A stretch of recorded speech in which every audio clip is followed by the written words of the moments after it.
Well, thank you for that, Bill, and welcome everyone. I appreciate your coming to this event today because it's really important to keep 9/11, the events of 9/11 fresh because it's a major part of our history, and these are events that we don't want to see repeated, so we want to keep it fresh.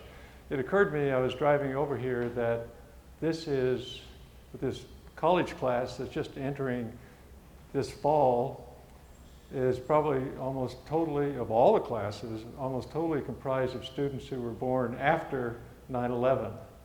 And so here you have a whole generation that knows nothing about what happened, and we need to keep it fresh. So if we go back to the summer of 2001, we're going to go back 18 years, and most of you, I think, probably have some remembrances of that time. And internationally, it was a relatively peaceful time. In other words, China wasn't the power that it is today. The Soviet Union had crumbled. North Korea was an irritant, not a major crisis. Iran was an irritant. So the main concern at the time was there were terrorism attacks on American facilities abroad, such as the USS Cole, the embassy attacks in Kenya, which killed 224. And so that was the concern. The intelligence community was focused very much on what is going on outside the United States that affects United States assets. And so we're focusing on that. But then as we got into the summer, the intelligence reports changed a little bit, and I have a couple of excerpts. Now this is from July 10th, 2001, so 2 months prior. Cofer Black, CIA's counterterrorism chief, and George Tenet, CIA director, met with National Security Advisor Condoleezza Rice to inform her about communications intercepts and other top secret intelligence showing the increasing likelihood that Al-Qaeda would soon attack the United States. Rice listened, but was unconvinced, having other priorities in which to focus. When told of this, Defense Secretary Donald Rumsfeld questioned the information, dismissing it as a deception, and he never gave the idea a serious thought. 1 month later, August 6, 2001. On August 6, 2001, the President's daily security briefing, entitled "Bin Laden Determined to Strike the United States," warned that bin Laden was planning to exploit his operatives' access to the U.S. to mount a terrorist strike. Quote, FBI information indicates patterns of suspicious activity in this country consistent with preparations for hijackings and other types of attacks. Rice later testified to the 9/11 Commission that the report did not specifically raise the possibility of airplanes used as missiles, and so she dismissed it. CIA Director George Tenet at that time said that the collective nature of the intelligence is that all the danger signals are blinking red. And in what was, I think, now considered to be one of the greatest intelligence failures in U.S. history, while our intelligence community and our military were focused on external threats, things that had happened in the past, the future arrived at 8:46 on 9/11 as American Airlines Flight 11 hit Tower 1. And 17 minutes later, Tower 2 was hit. So it was in that 17-minute segment that my friend Bert Upson, through a divine act of God, I'm sure, not your own intelligence, we know better than that, was able to escape and get to safety. And thank God he's with us today. And the events got worse from that point. I think you all know the history, and we were unable to even understand what the nature of the threats were. We didn't know how many planes were out there that were threats. They had turned off their transponders, didn't know where they were. There was communication between the FAA and the North American Air Defense Command and the Defense Department, from a coordinated standpoint, was basically zero. So no one knew what to do and never prepared for this happening. And so there was the 9/11 Commission was convened, and they came up with, I don't have it with me, it's quite a thick book, with a number of recommendations, a number of conclusions. The primary conclusion was that the attacks of 9/11 represented a failure of imagination. In other words, we really weren't giving thought to what might happen. We're very much giving thought to what had happened. And there's a big, big difference. And so there's a number of recommendations and a number of conclusions that they reached. And I'm going to show you three, and these are the three I'm going to relate to the cyber threats that we're talking about today. Number one, and these are basic threats, and this is why, I mean, these are basic lessons, these are why these are applicable both places, is to heed the warnings. In other words, you have warnings, pay attention to them. Now, we all understand from an intelligence standpoint, they're looking at many, many warnings. It's very difficult to always pick out the right ones, but these were pretty serious warnings. Heed the warnings is one. Second is, if it's possible, imagine what might happen. And third, figure out how you might counter it so that you're not caught by surprise, you don't have your defense fighters ready to go, you don't have your communications set up. And if you do those three things, you have a chance to deal with anything. So if we fast forward to September 11th, today, 2019, so we are living with an internet that was actually created 50 years ago to facilitate communication between scientists and engineers, research engineers, basically. And these gentlemen, most of the work was done right up in Palo Alto, Northern California. And they thought that maybe they would have as many as 2,000 or 3,000 users on this called ARPANET at the time, and never more than 10,000. And they never imagined that things like power grids would be hooked into it. And that has since morphed into one of the most dangerous forces, one of the most dangerous domains in the country. And so that is where we're having our problems today, and you hear about the cyber attacks constantly. I don't have to tell you all the details, but I want to show you a little bit about where we are in terms of cybersecurity, and then how this relates to those three lessons. There's basically a war going on, and we are the target for most of it.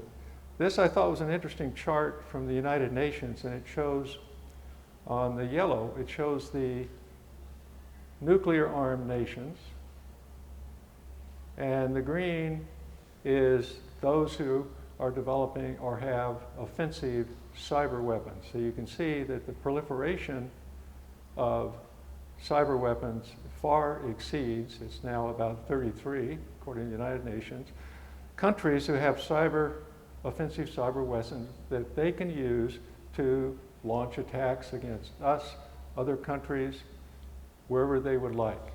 Because as you all know, the cyber attacks don't require bombers, they don't require missiles, they don't require any delivery other than the electronic global network. And so we have a proliferation problem that goes far beyond what we had with nuclear. And so there's a lot of things going on, and you may have heard about some of these. The city of Atlanta had itself basically put out of business. It could not even issue a dog license. It could do absolutely nothing. All of its systems were frozen, and they were asked by the attackers if they would pay a ransom, their systems would be freed up, and they could continue. They refused to pay, and they have now spent months, and by latest report, around $6 million trying to get the systems reconstituted in Atlanta that were disabled. And that list, Atlanta was one. You have Newark, you have Baltimore, You have cities in Florida. Whoops. You have transportation department in Colorado. You have school systems. You have hospitals, everything. And so there's basically the same game with this. There's a ransom involved. You pay the ransom, you get your software back, your systems back. You don't pay it, you don't get them back. The two cities in Florida, between them, paid $1.1 million in ransom. City of Baltimore decided not to pay, and they have since spent upwards of $18 million trying to get their systems back and operational. So this is our infrastructure. This is our governing infrastructure that is being hit on a daily basis. There are 55 other state and local agencies that have been hit this year, and I didn't have room on the chart for the 22 in Texas. That was 2 weeks ago. So 22 more municipalities. So this is sweeping the country, and these are attacks that none of these organizations were able to prevent.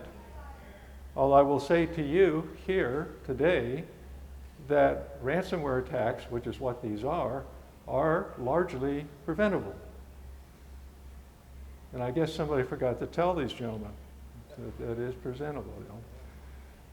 The banks are so concerned about the attacks on our financial system and our securities markets, they are working on a cyber doomsday backup system. And I gave you the article here from the Wall Street Journal because I didn't want you to think I'm making this stuff up.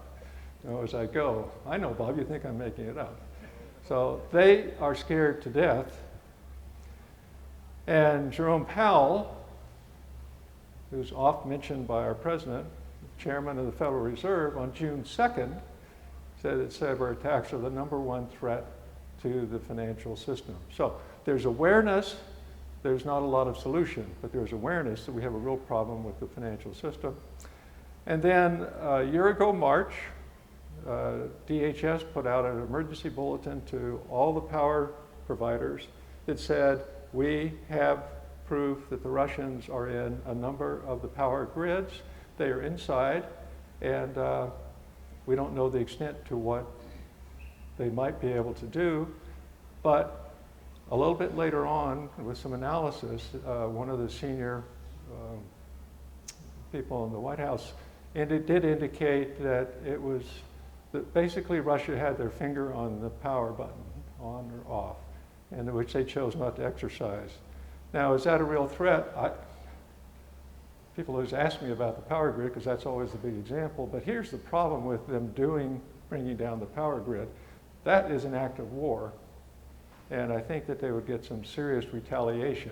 If they take down the city of Atlanta, that's different. That's not an act of war. So we may be protected by the fact that it's such a heinous undertaking. Now, could we respond and turn out the lights in Moscow? Of course. Do we want to turn out the lights, the heat, the power, and kill millions of people? I don't think so. So we're kind of at a standoff here, but nonetheless, they are inside, we are inside, China is inside, we're inside, and you can see that it's not a really good dance. So this prompted Daniel Coates, who was the Director of National Intelligence until last month or so. He stated, our digital infrastructure is under attack. The warning lights are blinking red again, which is exactly the same words used by the CIA director 18 years before. So the question then becomes, how could the most powerful nation on earth, the most advanced technologically nation on earth, have this happen to us? The creators of the very internet that's being used against it. How could that happen? And there's a couple of things. The overriding is called leadership. And from the standpoint of securing our networks, our companies, our institutions, our government facilities, and all of that, we totally wasted the first two administrations, presidential administrations of the 21st century.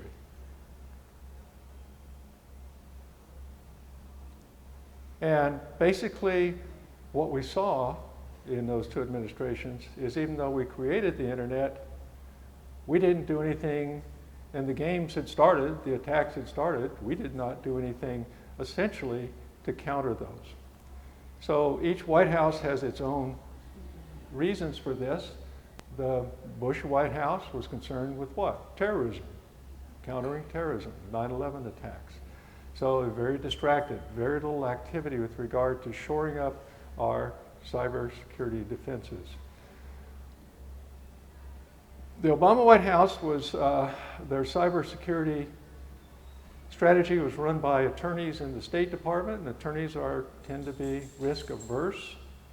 Sorry, Greg. And so they, when there were attacks, would debate them endlessly and decide not to do anything. Now, the net result of that, in terms of not responding to an attack, whether it was Sony Pictures, whether it was New York banks, whatever it was, to not return something back in terms of an attack, and by the way, indictments and sanctions don't handle it here, okay? Basically, we're not only enabling the attackers, we're encouraging them, because what they're saying is, look, the doors are open in the United States. We can come in and do whatever we like because they're not going to do anything about it. That's the message that went across. So we are 2 administrations in. All right, then we get into the current administration, and we're not really sure where things stand, okay? He's had a number of advisors, cybersecurity advisors, top White House advisors that have been let go, demoted, no longer involved. Kirstjen Nielsen, remember her, the former DHS secretary? She was probably one of the most cyber capable people in the whole DHS, in all of it. That was her background. Unfortunately, I guess she got sideways with regard to the border wall or something, and so she is no longer, there. And it was unfortunate because she was driving some good things from a cyber standpoint. So we asked the question, lesson number one. So we had warnings, did we heed them? So if you go back to 1995, this is a cover of Time magazine. So Time magazine got it. Time magazine, if you look on the lower right-hand corner, you probably can't read it, so I'll amplify it. They saw this 25 years ago. In the lower right-hand corner, it says, the U.S. rushes to turn computers into tomorrow's weapons of destruction, but how vulnerable is the home front? So they were raising this question 25 years ago. I can remember very vividly being in the IT business, all the confusion, all the chaos, all the fear that had to do with the Y2K crisis. And there was a number of us at that time, we were absolutely concerned. I even wrote a book about it, never got published. I wrote a book about it, about terrorists attacking our networks in the midst of the Y2K crisis. And that was something that everybody was talking about in the industry. Everybody knew that there were risks. Everybody knew that there were fears. On September 11th, 2014, the Commission issued an updated report. They took a look and they said, okay, here's some recommendations that we made. Here's some steps that we said to take. Here's our assessment of where we are today. And they said the following. They said we didn't awaken to the gravity of the terrorist threat, they're talking about 9/11, until it was too late. And we must not repeat that mistake in the cyber realm. So they said this very specifically, and this was published in a number of places. And then in 2012, former Secretary of Defense Leon Panetta made his somewhat famous Cyber 9/11 talk, where he said that if we don't get our act together on the global network, we run the risk of a cyber class 9/11 attack. And so we have all kinds of people telling us there's a problem. And so the question we asked her said, do we heed the warnings? Obviously we have not heeded the warnings because I just explained to you the power grid, all the cities, okay, the banks, and there's many, many more that are sitting ducks because we did not heed the warnings. Okay, lesson 2, imagine the possible. The 9/11 Commission report, as you remember, said that the main cause was a failure of imagination. And I'm going to give you 3 examples where we were out-imagined by our adversaries. Keep in mind, we're the creators of the internet. We're the biggest operator. 90% of the internet connections in the world flow through the United States. So we really have a corner on this thing, and we have the technology, but we don't seem to have a very good imagination. First example has to do with global terrorism. And ISIS, if you go back a few years, ISIS was using YouTube for training videos to radicalize. They were using Twitter, Facebook to communicate, to recruit, to help train. They were using all the tools that we created here, most of them in Silicon Valley, against us. And it's very interesting that when these things became known, I can remember when people started talking about this, oh my God, ISIS is using YouTube to radicalize, as if that would be a big surprise. You know, I mean, YouTube is used for everything else. You can fix your car, you can build a tractor, or whatever you want. So we were caught by surprise. Elections disruption. Okay, this is a newer topic, and there's all kinds of concern about what's going on in the 2020 elections, of course. But this kind of got a big hit in 2016 when we had campaign hacking, primarily the Democratic National Committee related to Hillary Clinton's campaign. And there was hacking, there was information stolen that was embarrassing to Hillary and to the Democratic National Committee. That basically showed some of the ongoing stuff on the inside that was harmful and tilting the scales toward her and not Bernie. So that was all hacking done supposedly by the Russians, and very easily got in. Election tampering is something that this is for the state of California, participating as I do in our cyber task force. This is the #1 priority cyber security-wise in the state of California. And they have a massive effort, I can tell you, underway to try and keep our institutions safe, but primarily to make sure that the 2020 elections are, in fact, safe. We know in 2016, there were all kinds of things going on that concerned people. And I saw this cartoon. This is a redistricting in Pennsylvania. It said, so your new district is 40% Democrats, 35% Republicans, and 25% Russian bots. You know, that far in. And of course, we all know that Russia didn't do it. The third example is the weaponization of social media. All right, so it's probably, I won't do it, but if I were to take a hand-raised toll here, there's probably, most people here use Facebook or some form of social media, or many of them. And so it didn't occur to us until later, and particularly Mark Zuckerberg, who created Facebook, that, by the way, Facebook, with its algorithms, with its ability to influence people's behavior, the way people think, what people do, what they buy, what they talk to about, how they communicate with each other, all of that could be used against us. And so he actually, I mean, this is close to a quote as I can get from what he said. He was like, so he was either clueless or he's lying to cover up the fact that they knew, and please don't sue.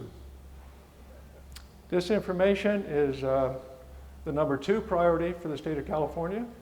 Okay, and here we're talking about putting out information that isn't true. The latest version is called deep fakes. A deep fake is an altered video that we could do a video that has Bert Upson saying something when it's really not Bert, but it's Bert talking.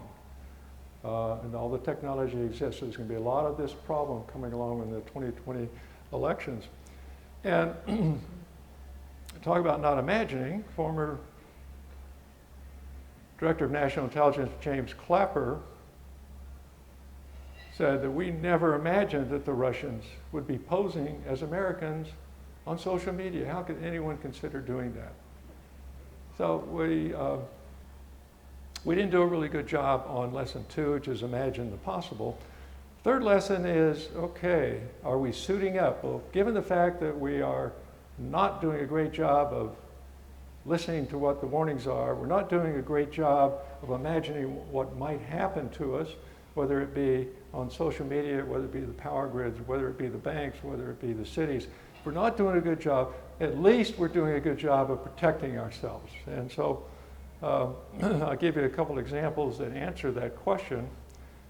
We had a series of attacks in 2011 of Iranian attacks on our New York banking systems, where they actually brought the banking system networks down. You could not get access to your money. You couldn't get access to your accounts. You didn't know if you had any money. The banks couldn't answer any questions about this. And this was 5 or 6 major New York banks. And so was that to steal something? As it turned out in this case, it was not, but it could have been. And this, going back to Jerome Powell of the Federal Reserve, his concern is that if this were a further advance in terms of this type of attack, you could go to your bank account and find out you don't have any money. You could go to your investment accounts at Schwab or wherever, I'm not picking on Schwab, and find that you have no investments.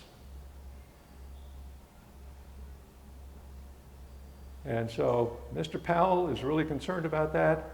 The banks with their doomsday project that you don't hear a lot about, okay, are concerned about that. But we let these Iranian attacks happen and did nothing in response. Not smart. Sony Pictures. Okay, so Sony Pictures was coming out with you may remember, there was this comedy about the execution of Kim Jong-un. It was a comedy. It was a parody. It was a joke. It was not a joke to North Korea. It was not a joke Kim Jong-un. And so North Korea took on Sony Pictures, which is a US corporation. They disabled all their computer systems. They swiped all their movies, not that they were worth swiping. And they further said that we cannot be responsible for the safety of anyone who goes to see this film. So what happened? What happened is the distributor said, Sony, we're not going to distribute that film. And they didn't. And they did find a few hundred independent distributors, but in other words, they were saying we would cause physical harm. Now, what was our reaction? This was during the Obama administration. What was our reaction to that? Nothing. Nothing. And so what happens is, it's like the child that gets away with it all the time. They get away with it. And then we can't have a talk like this without China intellectual property theft. Now, this chart is about 4 years old, but this is from the National Security Agency. So this, at that time, back 2014 or so, was the known points where China had broken into research institutions, corporations, government agencies, military installations, everything, and stolen secret plans for weapons,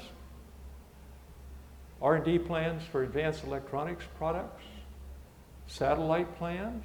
If you look at their J-20 fighter, I defy you to compare it to the F-35 and tell me it's different. Okay? They're not very good at creating things, they're very good at copying. So this was going on at this point for about 10 years or so, where they said, hey, the internet, US is wide open. Now, since that time, just this last May, Christopher Wray, the head of the FBI, addressing this topic, said that since this time, those attacks from China have quadrupled. So in other words, if you were to put the attacks, all the current ones on, that map would be almost totally red. Now this is adding, I hope, dimension to the texture to the whole topic of what we're doing, trying to do with China. And this is one of the big topics. Our demand with all the trade talks and all the tariffs and all of this is they have to cut this crap out. And so far, when we say that we're 90% there to getting an agreement, this is the 10%. And they're not about to give this up because this is where they get their technological advantage. If they want some advanced electronics designs, if they want some advanced computer designs, if they want some advanced weapons designs, their R&D is the United States of America. We do a really great job of it. We do a really bad job of protecting it. And so they're not about to give that up. Does that mean that we won't come to some conclusion with them? Not necessarily, but this is something that is causing a major stoppage in all of those discussions. So hopefully things will work out. As our president says, we'll see what happens. So are we suited up? No, we're not suited up. So where are we?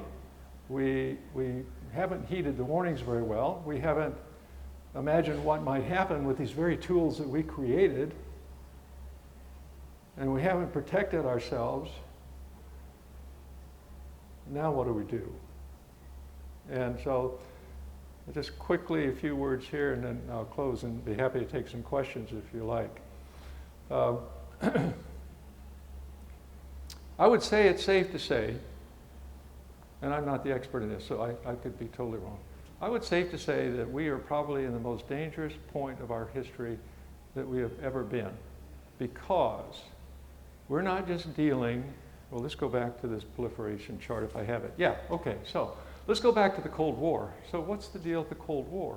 Okay, you have one adversary, Russia, you have one weapon, a nuclear bomb, you have two delivery mechanisms, airplanes and missiles, and you build defenses to, okay, deal with that.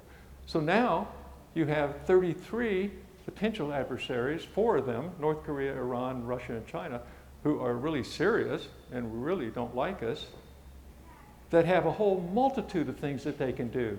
You just saw a small fraction of those, a whole multitude of things, not one thing, not one delivery, but they all deliver it the same way, and that's over this wonderful creation we call the internet.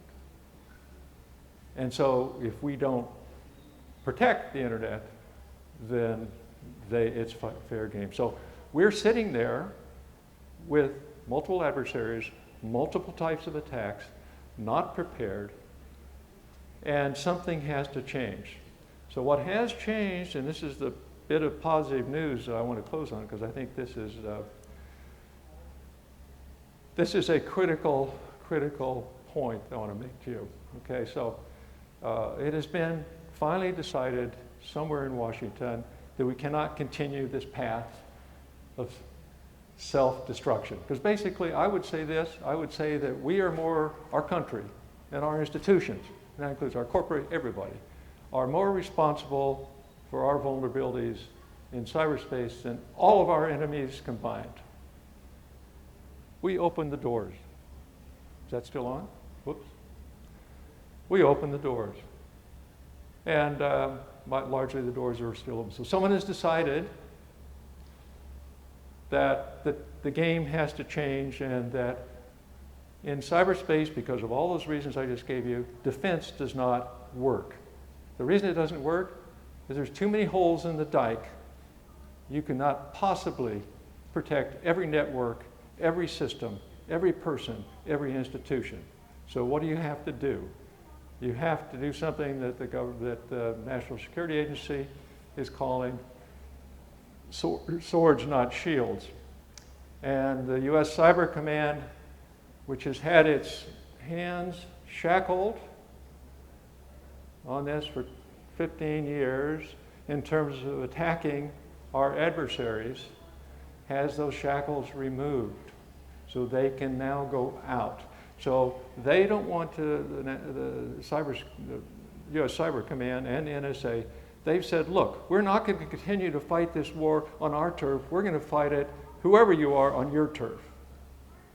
We're going to go to you. Now, An example of this that seemed to work well, the 2018 elections. Okay, we're concerned about the Russians were going to do specifically an agency over there called the Internet Research Agency, sound like an advertising group, okay? So these were the guys that did a lot of the influence with our 2016 elections. So in 2018, the US Cyber Command said, guess what? We're going to go and inhabit their networks so that A, they know we're there, and B, we're going to tell them if they try something, they're coming down.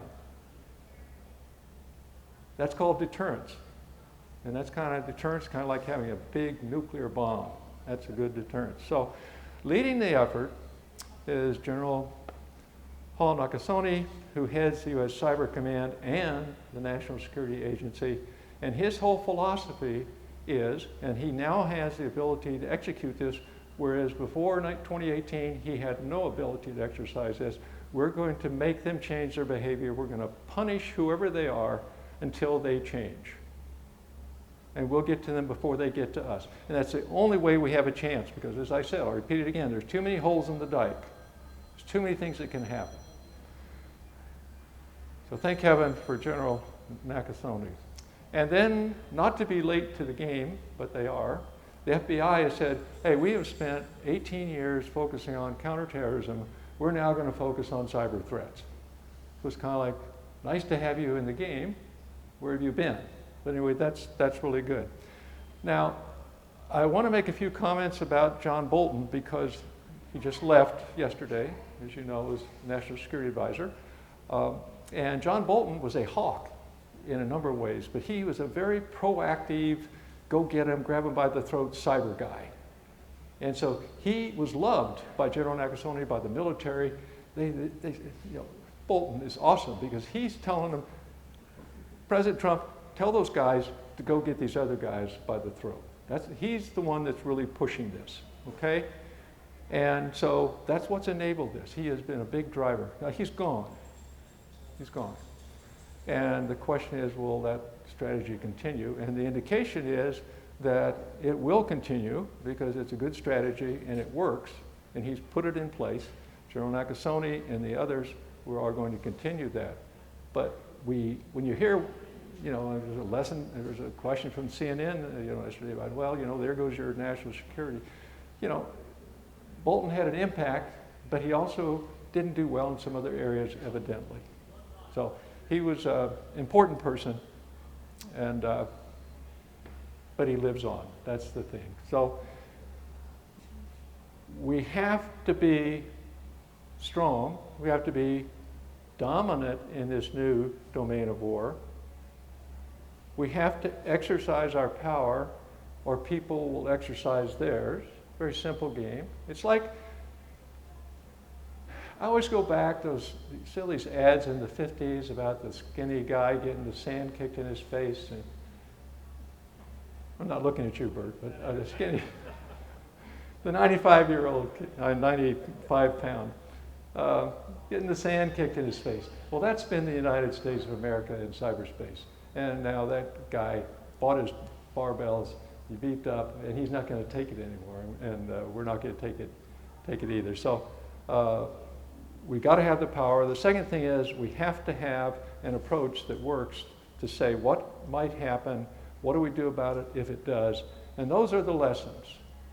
And we're going to it comes all the way back to the beginning there. And if we keep these three things in mind, keep our eyes open, if we imagine what's possible, if we prepare for these things so that we can anticipate them, we're going to go out to the Internet Research Agency and we're going to say to them, you're not doing anything right now, but if you do, you're going offline. And we actually did that to them one day. The day of the election, we took them offline. They could do nothing. So there's a good deterrence, but we have to do that. And that's what makes these lessons from 18 years ago so valuable, is because they're even more relevant today, because the stakes today, you've seen it, are much, much higher, and that's for everybody in this room. Thank you.